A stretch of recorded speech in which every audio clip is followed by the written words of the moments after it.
Let's call to order the Greenwood Advisory Plan Commission on Monday, February 10th, 2025 at 7 o'clock. First item of business is approval of minutes from January 27th, 2025. Motion to approve. We have a motion to approve by Ms. Stambaugh. And I'll second that. We have a second by Mr. Probst. Were there any questions or anything about it? Seeing none. All those in favor, please show by raising a hand.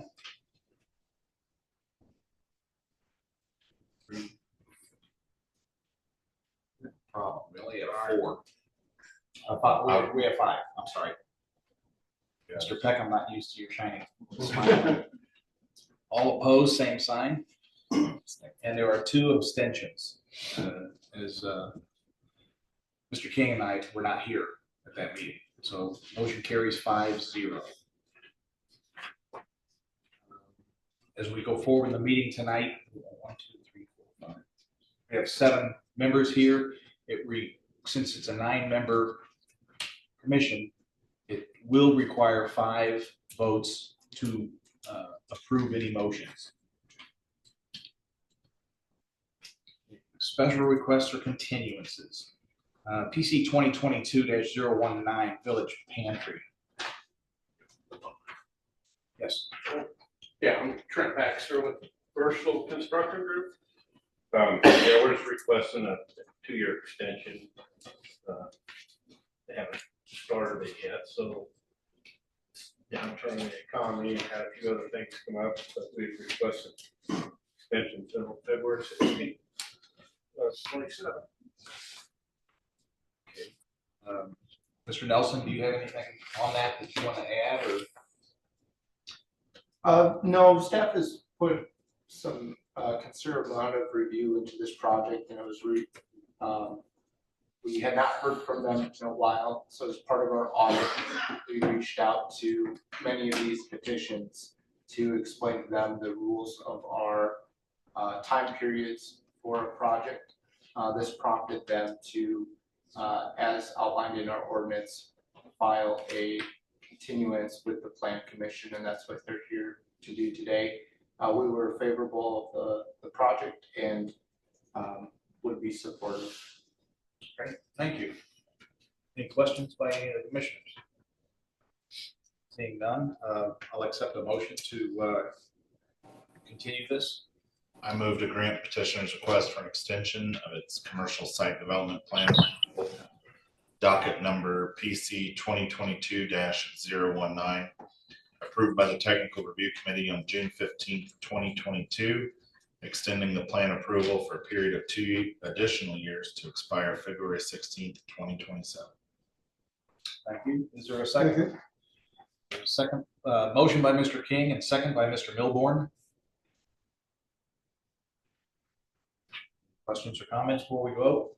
Seeing none, all those in favor, please show by raising a hand. All opposed, same sign. Motion carries 7-0. Mr. Baxter, thank you very much. Good luck moving forward. Then we have PC 2024-071. I guess that's Enderson Hauser Automation Instrumentation primary plat, and this was withdrawn, I believe. Yes, so this is more for the notice of everyone who may have gotten a public notice and shown up to the meeting. I told Enderson Hauser that I'd be comfortable presenting this information to you. They are working on cleaning up their campus with an overarching plat, and they were doing some legal due diligence and have decided to postpone, and they'll submit later on once they know their exact game plan. Okay.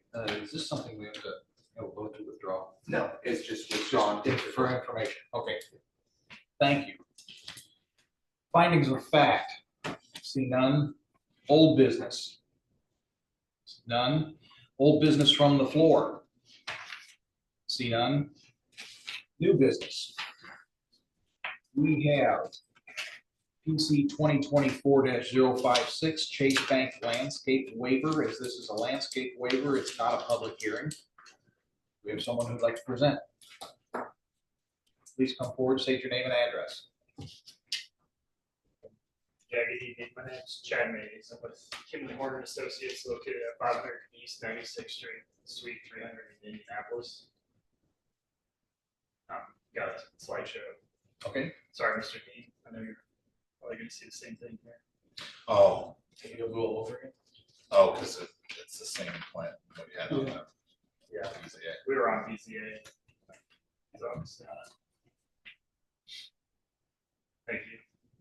So I'm here on behalf of the project team for the new Chase Banks at Smoky Row in 135. Tehran and Amy, the architects, are online. So we're here to request a landscape variance along 135 to be reduced. It sits at the southeast corner of 135 and Smoky Row, which is an undeveloped outlot for the Kroger development. It's north of that Burger King, so you all can orient yourself. Again, it's a proposed Chase Bank of 0.89 acres in a commercial zoning, 3,410 square feet with 28 parking spots. Here's the site plan. So the bank's on the south side of Smoky Row. As part of the development, there is a 10-foot trail that follows the perimeter on the north side and the west side. And then obviously the parking and drive aisle are on the east, the north, and the west side. And with that, you can see an 8.5-foot dimension there. As part of the variance on being on the Smoky Road thoroughfare, I believe it's 15 feet, if you correct me. Yes. Originally, it's 5 foot, unless you're off on a different thoroughfare. It's a standard, I believe. And then there's an additional 10-foot requirement because of it sitting on Smoky Row and 135. So we're able to provide that 15-foot landscape buffer along 135, but it's not achievable on the north side along Smoky Row. So this is due to the lot width. There's also, you can see that dashed line, the 2 circles and the arrow. There's an existing storm feature there that basically takes storm water and conveys it south, so we can't get into that. And there are numerous utilities there too. This kind of depicts it a little deeper and also provides you the ordinance that we're requesting a waiver from. So we're able to provide anywhere from 8.5 feet to 13 feet. It gets wider down towards the curb cut of Smoky Row. And again, it's because of that asphalt trail, trying to stay away from those existing utilities. There's water, there's overhead electric, there's underground fiber, obviously that storm that I mentioned. So due to the constraints of those existing utilities and not being feasible to relocate those, that's the request, is to reduce it down from the 15-foot requirement.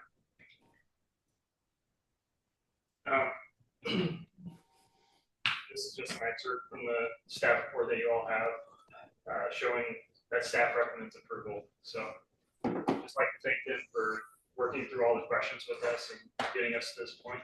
If you guys have any questions, architects or I will do our best to answer this. Mr. Nelson, do you have anything to add or? Yes, as you mentioned, staff is favorable. There's an additional 10 feet of landscaping that's required due to the classification of the road that they're fronting on. So typically, as you mentioned, it'd be 5 feet landscaping.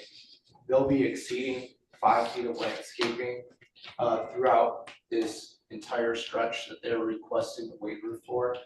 They're requesting for it to vary from 8.5 to 13 feet of landscaping, which is still a good amount of buffer between the road and the pedestrians. Another challenge with this site that the petitioner has been working through and working with staff is that the right-of-way here is not owned by the city of Greenwood. It's owned by INDOT, so they are working with the state, and the state can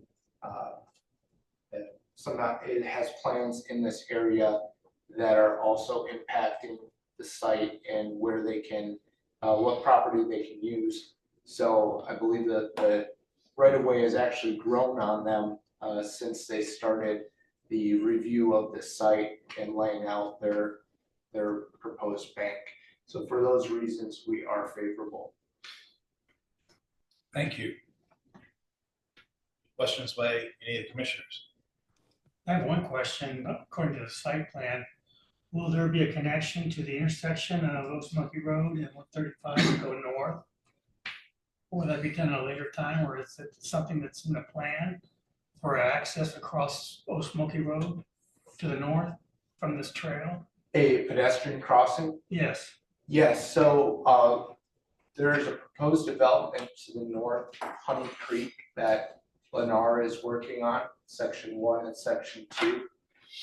As part of their approval, a condition of their approval was to provide a safe pedestrian crossing with an advanced warning for pedestrians to cross from the future residential area to this commercial area where the neighborhood is, or where the grocery store and bank are. And both those developments will have 10-foot asphalt trails.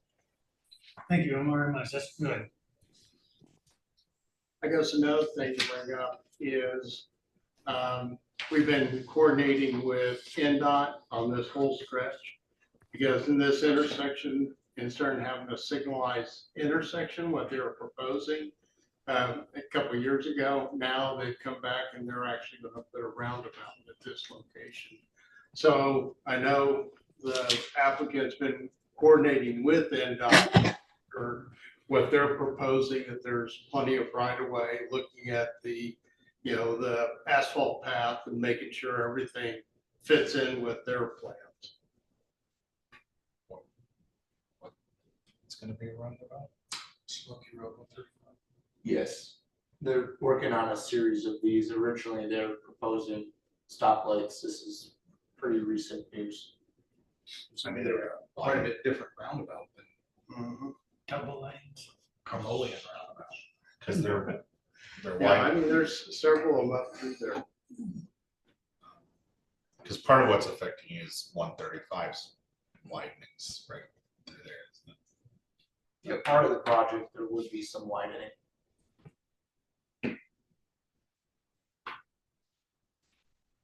Thank you, Mr. Peck. Any other questions by any other commissioners? Not, I would accept a motion.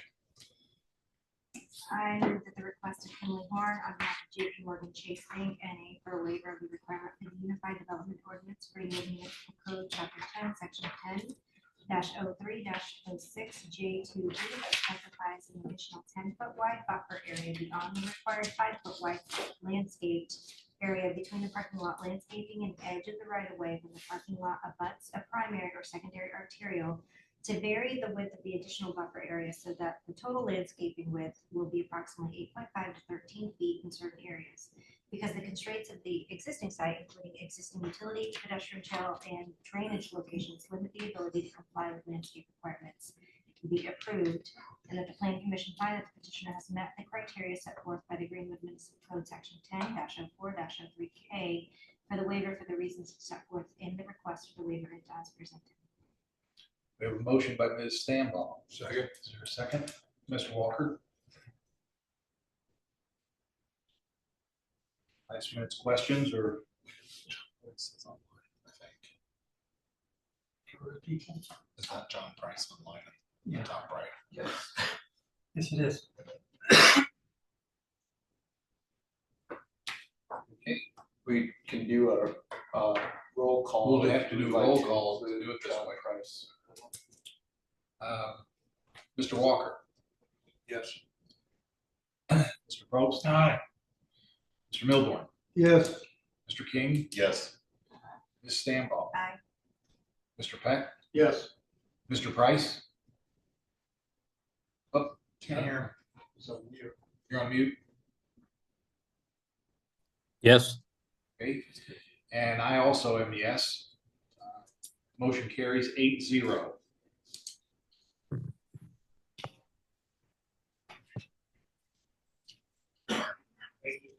Thank you very much, and good luck with Mr. May. Thank you all. Next, we have a notice of, or we have a hearing on an order of demolition.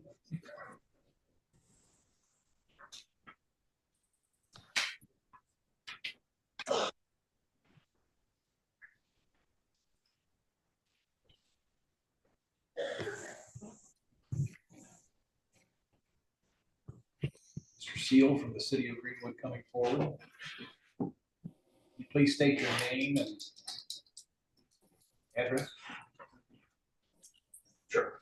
Kenneth George Seal and City of Greenwood.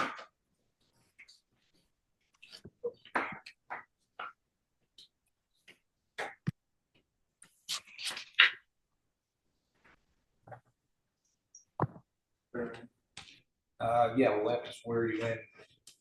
Do you swear on penalty of perjury, testimony to the best of your knowledge? I do. Thanks. Hey, I'm not sure if the owner or representative of the property is here or online. Sorry? No, it's sad. Okay. Definitely not there. But I do have some material to hand out to the commission if you'd like regarding the property. Please.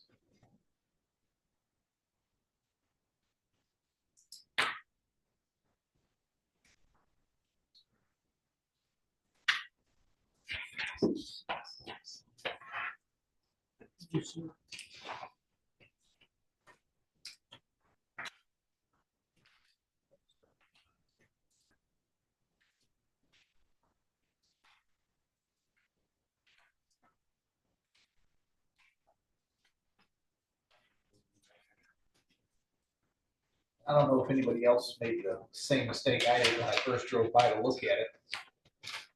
There's a small house that's about 40% torn down. It is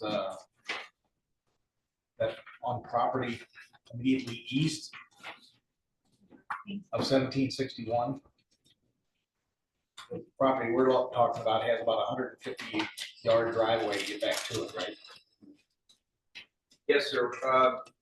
This evening, we're actually talking about both properties, and this is through a single order. This is similar to the outline or design that I used for the red carpeting demolition when we talk about multiple structures spread across one or more lots. You are correct, though. So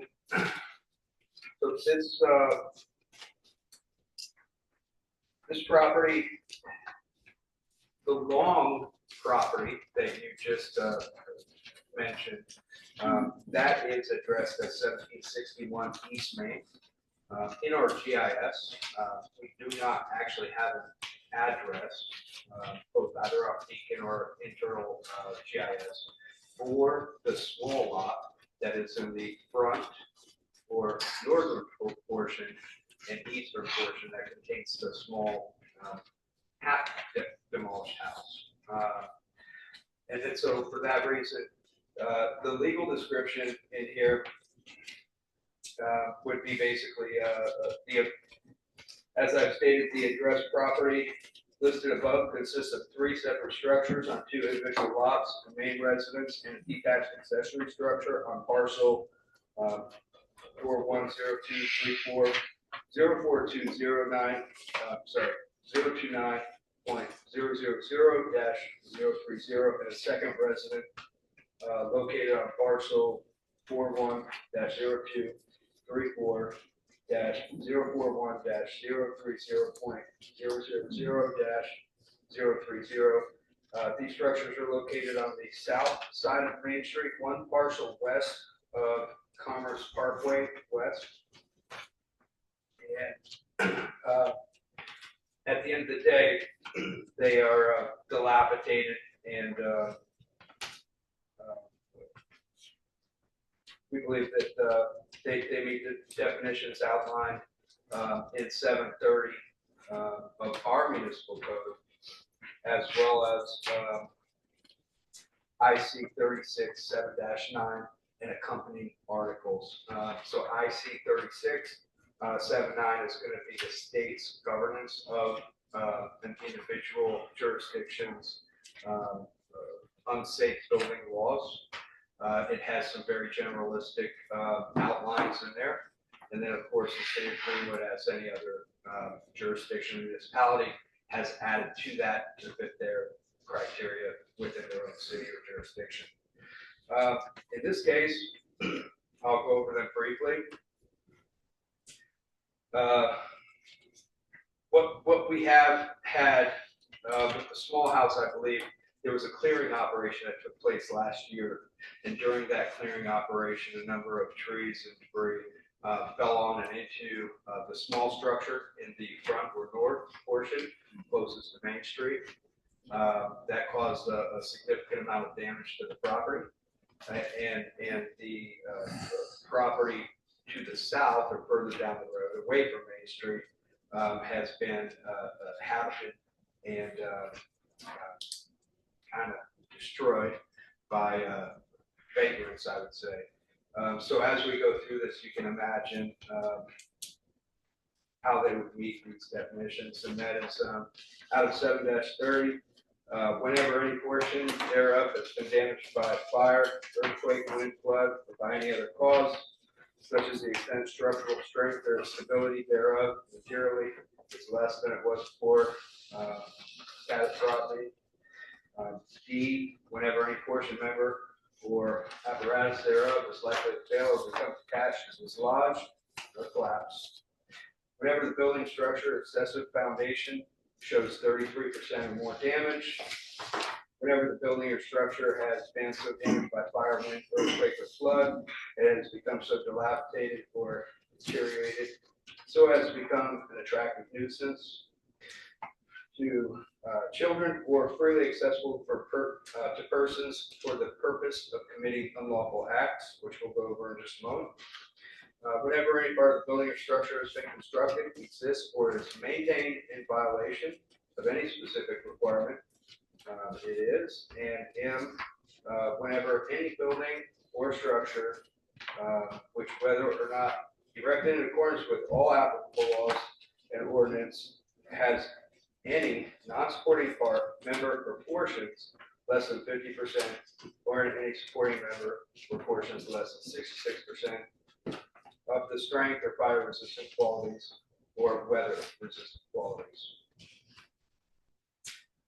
And then, of course, P, whenever any portion of the building or structure remains on site after demolition, destruction of the building or structure, or whenever any building or structure is abandoned for a period in excess of 6 months. It goes on to state, again, referencing above, we believe that the following are known to be true. The property as a whole meets one or more definitions of the unsafe structure or premise as defined by the state of Indiana and the city of Greenwood. The property is identified as a nuisance to the public, has created a burden for your neighbors, and has proven to be an attractive in nature to those who may wish to commit unlawful acts or seek shelter or play. And the properties have been left unsecured and abandoned, resulting in Greenwood police to be dispatched 16 times in the past 24 months for criminal mischief, trespassing, squatting, firearms complaint, and a suicidal attempt or complaint. This property is unique because it's not readily accessible from the road. And so there are a larger number of reports as I was sifting through that were more so related to the the gas station next door, and the road ranger. And many of them were likely related to this property and not the road ranger. However, they could have been, when we talk about breaking and entering or trespassing, these types of things. When we talk about a complaint to the lot next door to the road ranger, that does have a lot on the other side as well, where vehicles and personal vehicles and tractor trailers are stored and parked. So I would, with the more clear examples in this case. While if we needed to, we can likely identify more. Given the extent of damage created by the clearing of trees in the area, as well as the continued exposure to weather, it's not likely that the structure will be repaired or rebuilt to a habitable standard. It is projected that this site will require, continued inspection, enforcement, resources, further burdening the city of Greenwood, and that the general condition of all three buildings warrant removal. We can go into the rest of my order here in a moment. If you'd like to switch to Exhibit 2, this is a printout from the Secretary of State, and it is just identifying Mr. John Ford,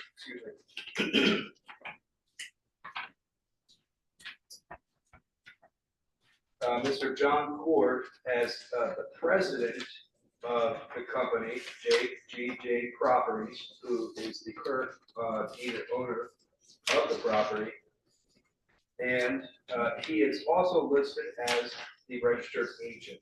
For this reason, you'll see in Exhibit 3, we did mail by certified mail copy of this notice of demolition and notice of hearing to Mr. Cord at 9313 West Reeves Drive in Columbus. You'll see an Exhibit 4.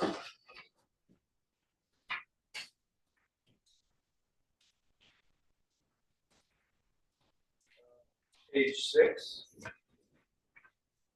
And page 8 that we also posted on site in accordance with the state of Indiana notification of service laws. As you work through Exhibit 4, page 1 through 8, you'll notice a number of photos. I apologize on the inside. Some of the photos do depict very great content on the walls. It is difficult to tell unless you're there. I do not recommend that you go there, at least not without a representative from Greenwood Police, as there are known to be squatters in the property and in the area. But into the rear of the property, all the windows have been busted out. The ceiling has been brought down. The roof is open in a significantly large section. This would be the primary residence all the way to the south. Of course, the photos that depict the small home on the northern portion of the structure right next to the Burger King, that is clearly ready for demolition. And it appears even with the somewhat clearing of the trees and the issues that have taken place there, somebody may have started the demolition process and then paused or stopped for reasons unknown to me. And then, of course, we have the large accessory building that is also just west of the primary structure. So we continue working through Exhibit 5, page 1. This is an example of the Greenwood Police report for criminal mischief. Exhibit 6, again, criminal trespass. This goes on to say that assistance given for removing people squatting in the home on page 2. For Exhibit 7, we have, again, residential entry. Exhibit 7, page 2 goes on to say that there are trespassing issues at the residence. Exhibit 8 was an incomplete 911 call. Exhibit 9 was an agency assist to the cell phone tower just south of the property, the main or primary residence that is actually addressed at 1761. There is a large cell phone tower. I believe that is owned and operated by AT&T. I may be wrong, but I believe it's AT&T. And in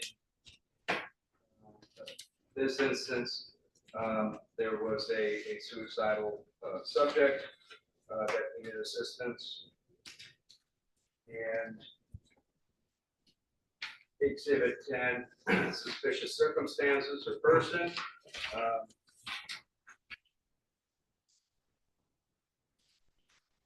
They checked on the abandoned property.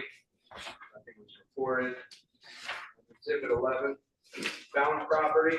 On page 2, you'll see that there was a complaint reporting locating a sawed-off shotgun while inspecting an abandoned property.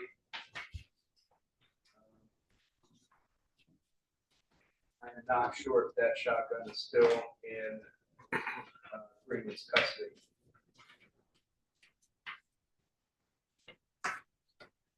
So for these reasons, I think that Greenwood PD has demonstrated that there are a number of calls out there. We do know that there are squatters at the residence on occasion. That we do know by pictures, by documenting and visiting the site, that all three properties, all three structures on the two properties are absolutely dilapidated. One of which I can't believe that in some of these winds and weather that we've had that it hasn't fallen down. That may be a testament to how things were built 100 years ago. But I will say that they all do warrant demolition, and so I have ordered this. I informed them by law, as required by IC 36-7-9-7, that they're hereby notified to appear here today. They have a minimum or a maximum of 10 days notice that was provided. And that I would be requesting that the property be demolished or razed completely, including accessory structures, foundation, wells, or septic systems that may be also located on or within the property. I inform them that they, as well as any other person who may have real interest in the property or affected by this order, may be present by counsel. It is an LLC. They would be required to be present by counsel.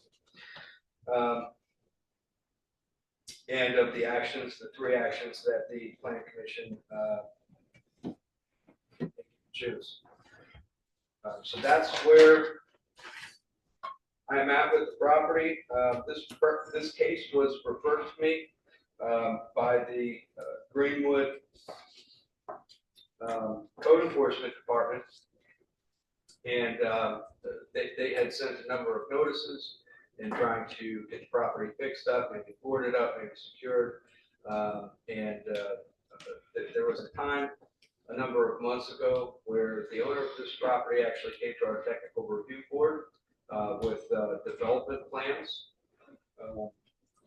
At that time, I was hoping that the property would be developed, and of course, as part of the development, there would be demolition and land clearing. Whatever those plans were, may have been, possibly fell through, and with no response with the Greenwood Code Enforcement, I decided to take this on, and that leads us here today. Thank you, Mr. Seal. You have any questions? Commissioners? So nobody's contacted you, even though you sent certified letters and at this point? Not at this point, sir. Okay. In the past, I would say this would probably be my 10th or 12th visit here in order of demolition. And it has been really hit or miss whether or not somebody contacts me beforehand.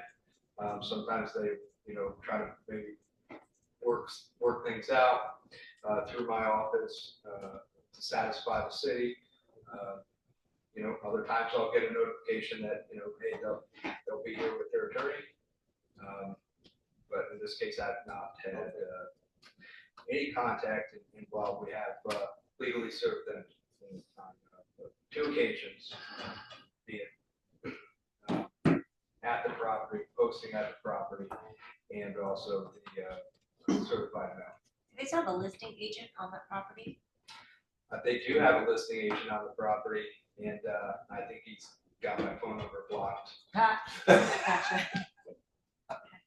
I've seen it as an eyesore for at least a year. Yes. Yeah. Do you think the tree removal was the first step in trying to improve the property, or was it something different? So I understand that two different ways, and I'm not sure which is 100%. In order to avoid any hearsay or saying the wrong thing, I was told that code enforcement did begin enforcing some of the clearing measures. This would be going back about a year when they began that. In the technical review board, the gentleman did say that the condition of the small house up front is a result of the tree clearing. I'm not sure what made them stop or why they didn't continue. I later had a conversation with the gentleman connected to the property. While not, he was an interested buyer in putting, I guess, money or possibly putting an offer onto the property. And they had basically stated that the owner didn't want to spend any more money on demolition, and that it would just be the new buyers. So it's kind of a mixture of the 3. And that's pretty common. So, Gabe, when they did the pre-filing some time ago, do you recall what they were proposing at that time? They were proposing multiple commercial uses on the site. It was very preliminary. I think there was strip centers, hotels, fast food, event center. There was a multitude of things that were proposed, and ever since the pre-file, I've not heard from them. I have visited that property 2 or 3 times. It backs up catty corner to the VFW. Yeah. Myself and another guy went down there. And, I mean, it needs to be torn down, there's no doubt about it. Even if somebody can, take the land, build something on it, they're not going to be able to use anything that's in there. Number 2, the shotgun, the first fellow that went with me down there, when he said, "You ran over something." I didn't pay any attention to him. It was right up in the driveway. And so he ended up, I had to leave. He called the Greenwood police, and then they came over and it's confiscated, but the shotgun. So it's, and there were people over there at that particular time. That was about a little over a year ago. So it's not, it's nasty. It is nasty. Yes. I would agree. Having been at the site a number of times for photographs,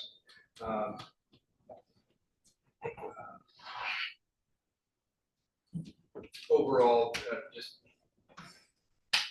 gathering my thoughts on the property prior to preparing this order, to see if anything could be salvaged, to see if it would be in order to repair or rebuild or anything else that might be a compromise prior to demolition.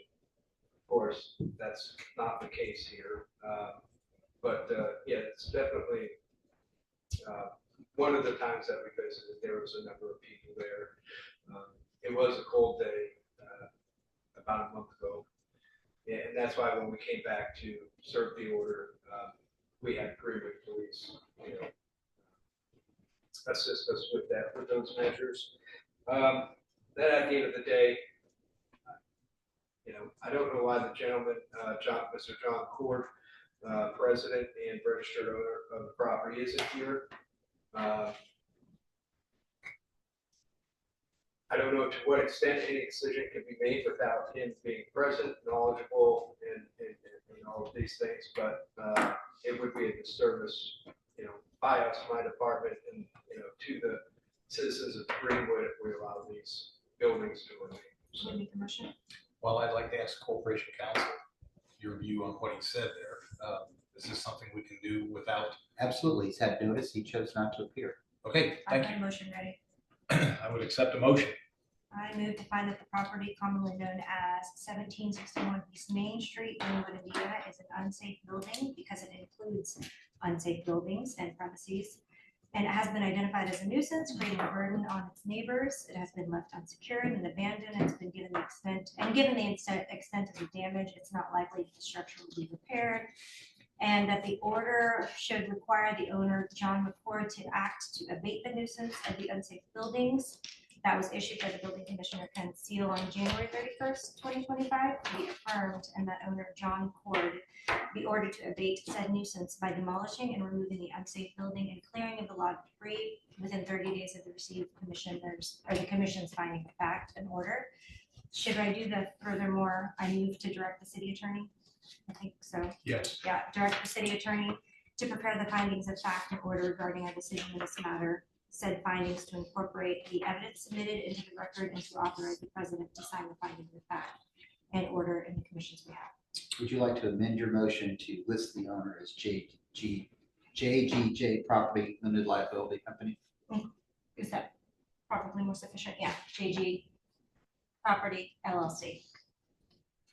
Thank you, Ms. Stambaugh. Is there a second? I'll second. We have a second by Mr. Milborn.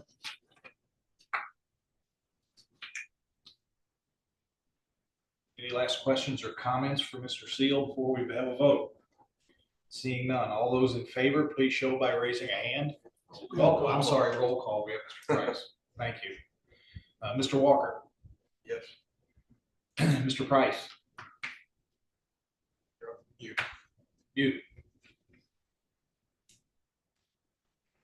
Muted. We can't hear you. You hear me now? Yes. Yes. Mr. Probst. Yes. Mr. Milborn. Yes. Mr. King. Yes. Ms. Stambaugh. Yes. Mr. Peck. Yes. And I too am a yes. Motion carries 8-0. On the record that there's 30 days, the clock is ticking. We'll keep you sworn in. We have another order for demolition at 283 Suncrest Drive. Yes, and, excuse me, again, this is an example where, we maybe have an unresponsive, property owner.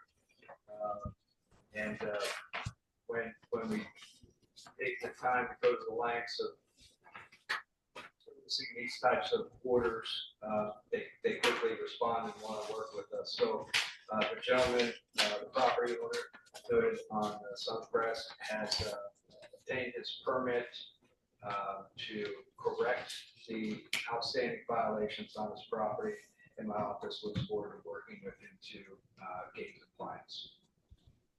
So I would like to withdraw the demolition order and hearing for that property.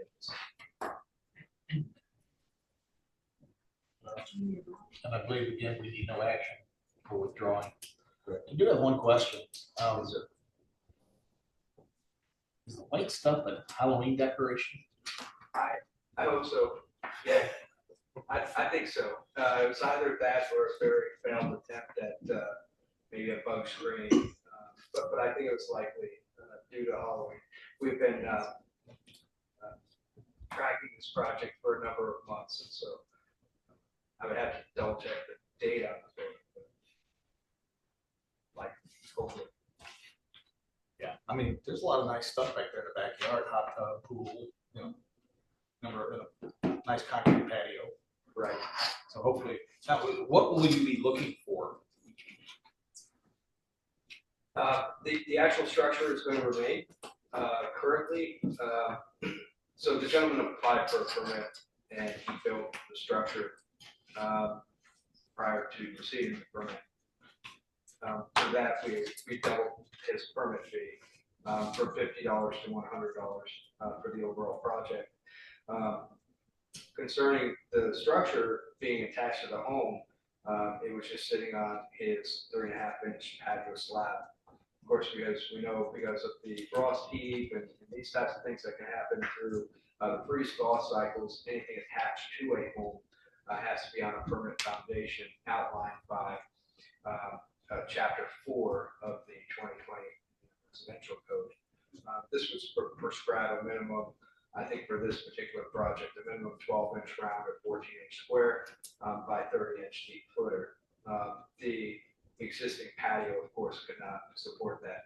While the structure is light frame, and while there's not going to be significant load imposed onto the patio, again, because it's attached to the home, we have to watch out for those freeze-thaw cycles. So the remedy is going that he had proposed, that we had accepted, and thereby issued the permit on, is that he's going to add an additional post near the home.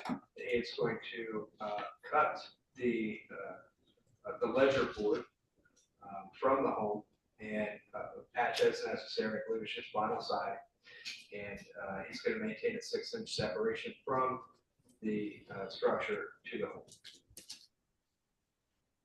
Thank you very much. Seal, we appreciate your contributions tonight. Valuable. Thank you. Yes, thank you all for your time. Appreciate it. Now, Mr. Nelson, I believe there is some new business from the floor.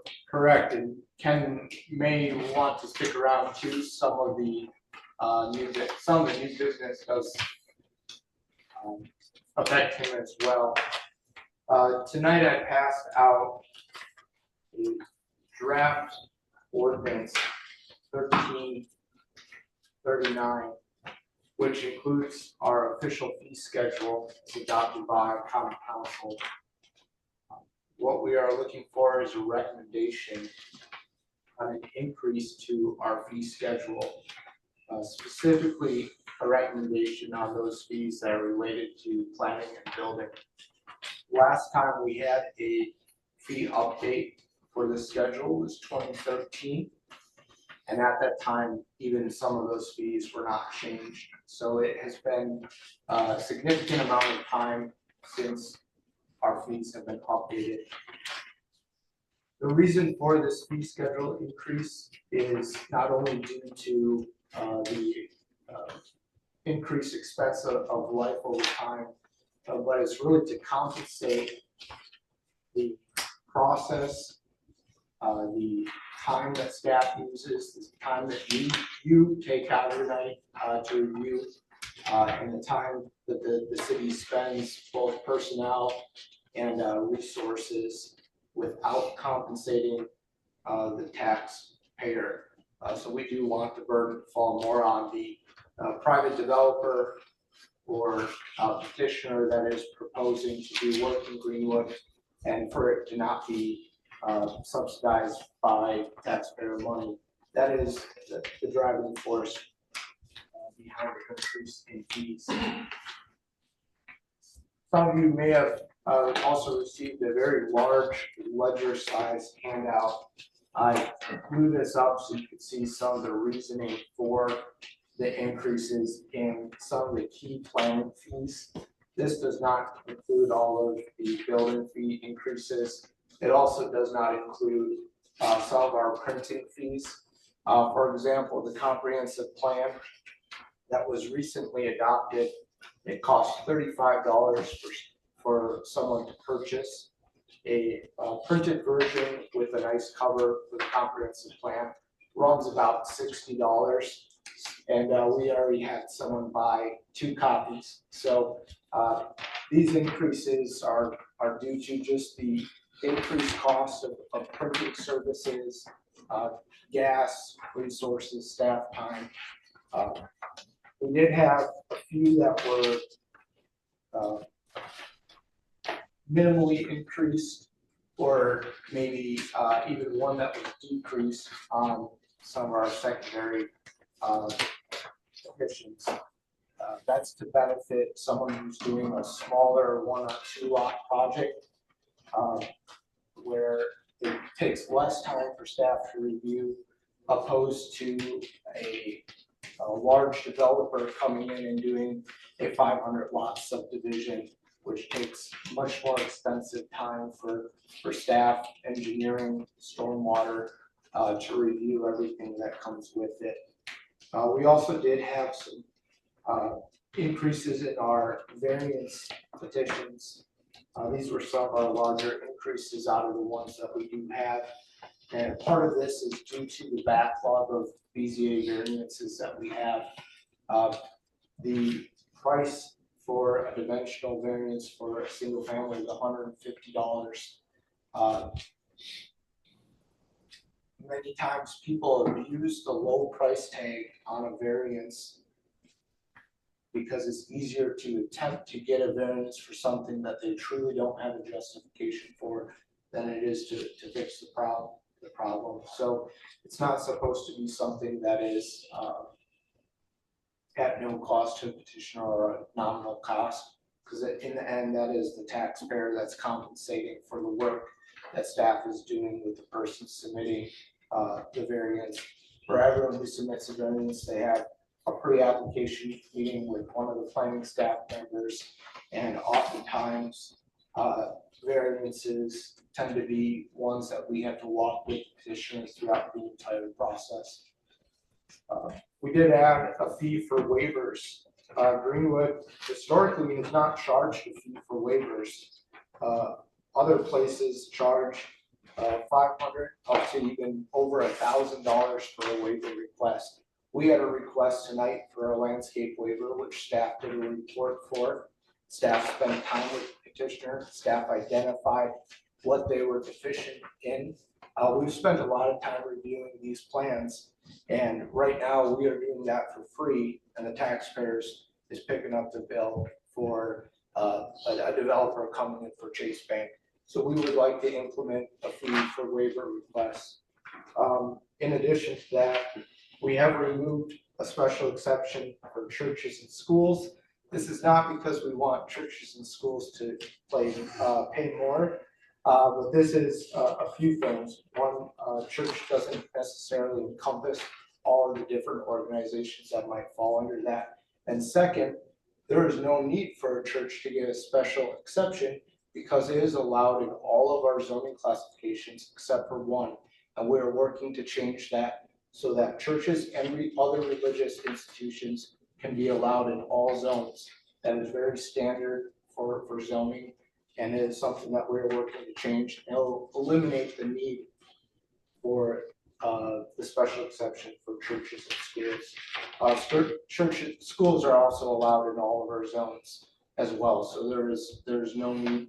This comes from a 2013 fee schedule that was not changed when our ordinance was changed in 2020. So it's referencing things from a previous ordinance. A few other things just to highlight.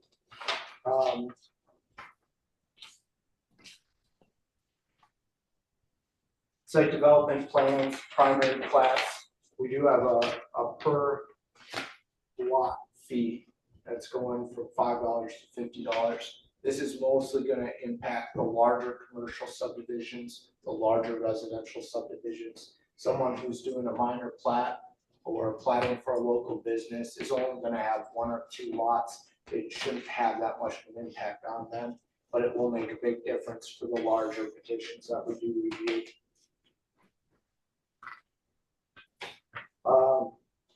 Lastly, we are adding a zoning verification letter fee of $50. This is pretty standard for municipalities to have. This is not for when a resident calls in to ask about their property, their zoning, or maybe a business is looking to move to Greenwood and just wants to give us a call and ask if they're allowed to operate in this zone. That is not what a zoning verification letter is for. This really comes from loaning institutions.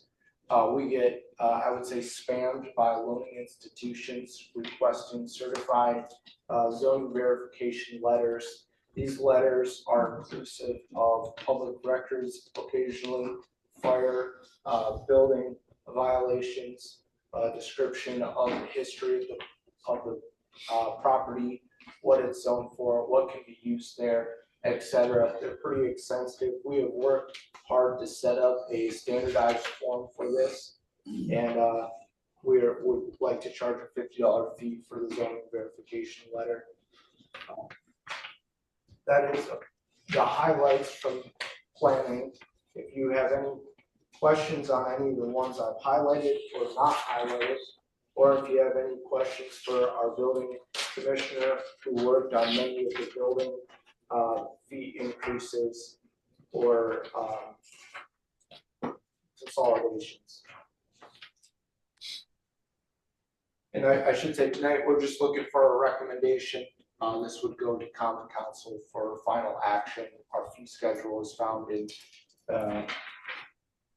I believe it's chapter 4 with our other fees. I assume we're in line with the other, our kind of neighbor municipalities. Yes, we are. The similar sized suburbs surrounding Greenwood, we are currently not in line. We are bringing them in line with many of our neighbors. And if you would like a comparison on any of these, I can provide you comparisons. Sounds like you've done your homework. Yeah. I haven't, and planning staff has done a really good job doing a lot of research into this. And I know building has worked very hard, actually using a lot of their work orders and staff time to calculate how much staff time is being spent per inspection, per re-inspection that they're running out to, per plan review that they get. You know, when we approve a 500 lot subdivision, we have 500 residential permits that need to be reviewed and 500 that need to be inspected. And so building's done a lot of work on researching their fee increases. We're not doing this to make money, make a profit. This is really to cover staff time and to prevent the those in Greenwood who live here that are not maybe developing from having to subsidize the private development. Yeah, that's good. It shows it's a user fee on those using this system, for lack of a better word. Taxpayers aren't having to cover that cost. So, yeah. Is there a motion for a recommendation to be passed to council? You're looking for us to So do we a do a favorable. formal motion. Yep, and it will need a roll call as well. Yes. You're, but like our typical recommendation on favorable. Yep, just favorable or unfavorable, or if you had no recommendation, we can do that as well. It is a recommendation, it is not a final action. This would just be something that I certify and make council aware of when I present to council. The planning commission has reviewed and stated an opinion. I move that we give it a favorable recommendation. This is go to council. Final Council vote. has to, yeah. We have a motion by Mr. King, Second. second by Ms. Stambaugh. Any questions or further comment? Seeing none, all in favor, please. Oh, never mind. Roll call. Mr. Walker. Yes. Mr. Price. Yes. Mr. Probst. Yes. Mr. Noble. Yes. Mr. King. Yes. Ms. Stambaugh. Yes. Mr. Peck. Yes. I too am yes. Motion carries 8-0. Thank you, planning commission. Are there any announcements? I have an item. Yes. This is from my experience serving on the planning commission and my experience in my field. With the UDO, would there be an opportunity for them to expand requirements of petitioner, in particular case, of having the petition to a neighborhood meeting with adjacent property owners to identify the project, what it's going to do, and any concessions or extra development issues to remedy some of the concerns of neighborhood. And I've done that a lot with my practice. I would go to do a neighborhood meeting at a site like a church somewhere and invite the neighbors in and give them a rundown on the project, and then identify potential concessions that would improve the project, not only for the developer's viewpoint, but also with the neighbors. And that would hopefully, maybe that would help remedy having the plan commission become kind of a war zone between the petitioner and the neighborhoods. And maybe some issues to be worked out and ironed out in advance. And maybe there need to be a report provided by the petitioner saying that the neighborhood meeting was done and that some items of importance came about, and then what the petition was gonna do to remedy some of the situations that came up. Have you discussed that, or is that a possibility in the future? So that is a possibility. I would have to consult with legal on whether that would be an appropriate change to the Unified Development Ordinance, or if that would be more appropriate as a rule and procedure of the Plan Commission. So I could see that taking two different avenues, since the Plan Commission rules of procedure along with Indiana State Code dictate public notice requirements. So I almost feel like it may be more appropriate for that to be something that we look into with the Plan Commission separate from the Unified Development Ordinance. I will say,